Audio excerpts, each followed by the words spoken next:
Hey guys, it's Troy and we are back in Warsaw coming at you with another video. Well, it's a nice day actually. Great to be back in Warsaw. Springtime, actually kind of late spring, coming into summer now. Tomorrow's going to be really sunny. I think the Sunday's going to be sunny as well, so great times to be here. And it's, as I say, one of my favourite cities, so super cool to be in town once more. So look, I wanted to talk about toxic masculinity, or in particular, my own toxic masculinity. And the reason for this is, I don't know where I'm going to go with this one, to be honest, but let's see. This morning I clicked onto Instagram and I happened to look at the profile of a girl that I dated. I say dated, I mean very, very briefly, okay? Went out a couple of times, nothing major, you know, very, very low key, whatever. And I ended up ghosting her, actually. I ended up ghosting her because I just couldn't be bothered, really. There was a number of reasons why. I won't go into them here, but I was just like, I've been traveling and I came back and I was like, do I see her? It's like, I can't really be bothered, whatever. So I kind of ghosted her.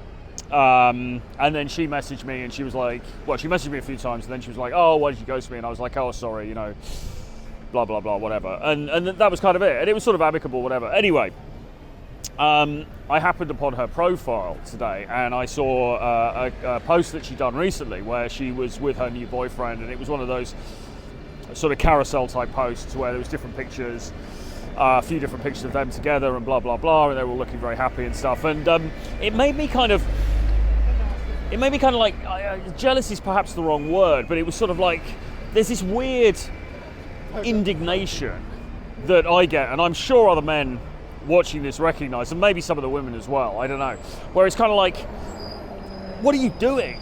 It's kind of like, what the hell are you doing? Like, shouldn't you have just, like, after we'd parted, shouldn't you have just, you know, remained single forever and just look back on those halcyon days of our brief togetherness, and that would have been it for the rest of your life, you know? Completely nuts, obviously. I mean, completely irrational. And I'm not saying this in a serious way. I don't seriously mean this or anything, but that is the sort of visceral kind of feeling that I got when I saw the post. I was just like, oh.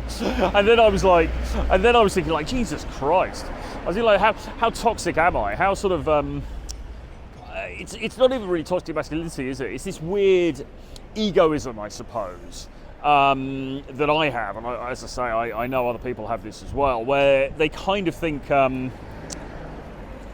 that you're the alpha and omega in other people's lives. And it's really strange with me as well, because I am egotistical and I also have low self-esteem.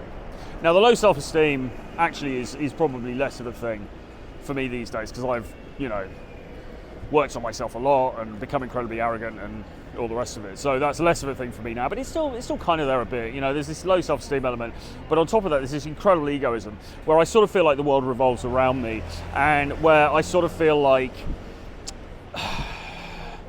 I can't even describe it really. I sort of feel like, oh, you know, once she's experienced, you know, me and my world and everything else, why would she possibly want anything else beyond that, you know? And obviously it's absolute nonsense. Obviously it's crazy. But it was just this visceral thing that hit me. And as I say, I was like, God, what a fucking... It's so twisted. It's so ridiculous, you know? But these are the quirks that I have to deal with, you know, for my character. And the problem is, I've sort of painted myself into a corner, really, as far as relationships are concerned, because I've sort of convinced myself that they don't really work, and it's something I talk about a lot on stream and on videos and things like that. I don't really think that monogamous long-term relationships work very well in most cases, so there's that. And secondly, because of my lifestyle and my line of work and the way that I like to live my life and everything like that, what I realised when I split with my my ex-girlfriend, not this girl, but the girl before that, a while back, quite a long time ago actually, I sort of, for the first time in my life, I got to this point of like not wanting to get into anything else, or not wanting to get into anything else serious, really, because it just seemed to me to be pointless. You know, it just seemed to me to be pointless, because it's like these things, for me, they always end in the same way, which is me and the girl splitting up. Because basically, I quite like the relationship. I quite like the honeymoon period of the relationship. You know, I quite like sort of, you know, being with her and the intimacy and the sex, obviously, and, you know, sort of snuggling up and watching Netflix and going on trips together and all this kind of stuff. Like, I like all of that kind of stuff. But then the stuff that they then want, which is when it starts to get serious, when the rubber hits the road, and it's like, right, are we gonna move in together? Are we gonna, I once had a girl asking me to get a fucking joint bank account, for God's sake. I mean, that was never gonna happen. Are we gonna move in together? Are we gonna get a dog together? Are we going to think about getting engaged? Are we going to think about, I don't want any of that stuff, and I've never wanted any of that stuff, really. So it leads me into, for most of my life, I've got into these ridiculous sort of, not ridiculous, that's wrong to say that, but I've got into these relationships where really there has been a sell-by date. There's been a sell-by date. And actually, I remember my ex-girlfriend saying to me, I really love you, but I think we have an expiry date. And, she was right, because we split up, and the reason that we split up, and she knew this, and I knew this, and we were probably in denial for a period of time, but I mean, we ended up breaking up because ultimately I just didn't want the things that most normal people want. I just didn't want to do the stuff, because I mean, most people ultimately, it's like, oh, get together, oh, should we move in, all right, couple of kids, a dog, white picket fence, happy days, And when you don't want that end game, and in fact when you're actually sort of antithetically opposed to that end game, then really what the hell are you doing? What the hell are you doing in the relationship in the first place? Because that's what most women want. Not every woman, of course, there's going to be outliers and stuff, but that's kind of what most women want. And when you're me, and if you don't want those things, then it kind of makes really relationships sort of null and void for the most part, sort of long-term, long-term relationships. So I realised that, and I'd known that for years anyway, but I kind of realised it more forcibly this time.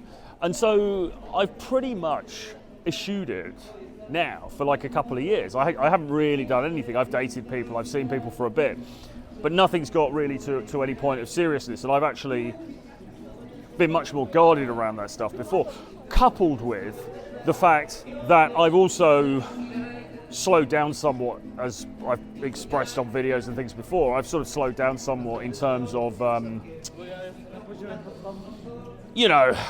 libido, or this desire to go out and do all, to sort of chase intimacy with the enthusiasm that I once did.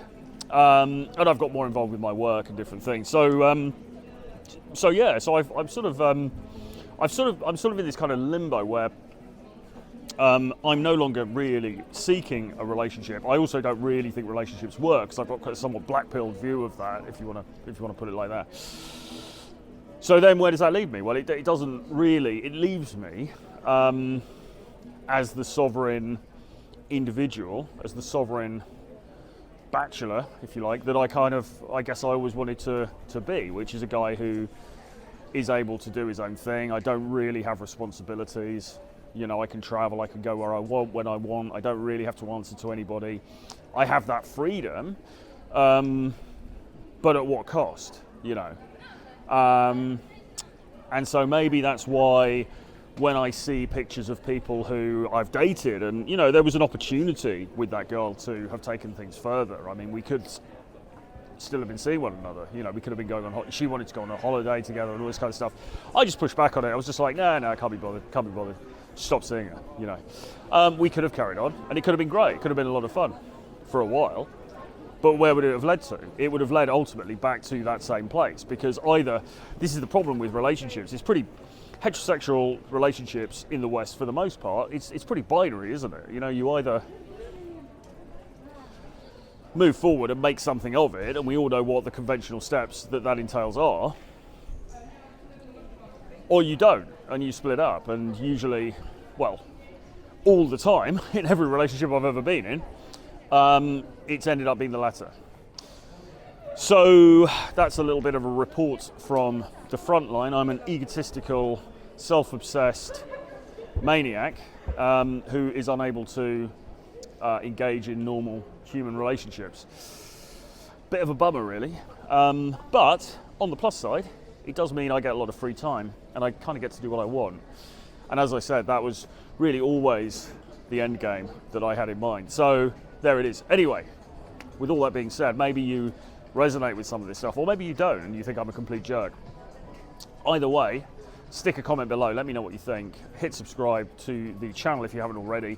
If you want to jump on a call with me to discuss, you know, your own dating life, because I know some of you guys empathize with this stuff, and I know some of you guys going through the same sort of thing. So if you want to have a chat, maybe we can figure out a strategy for us to work together, help you sort of move forward with some of this stuff, then you can do so by booking a free call with me. My calendar link is below, and I'll see you again very soon in the next video.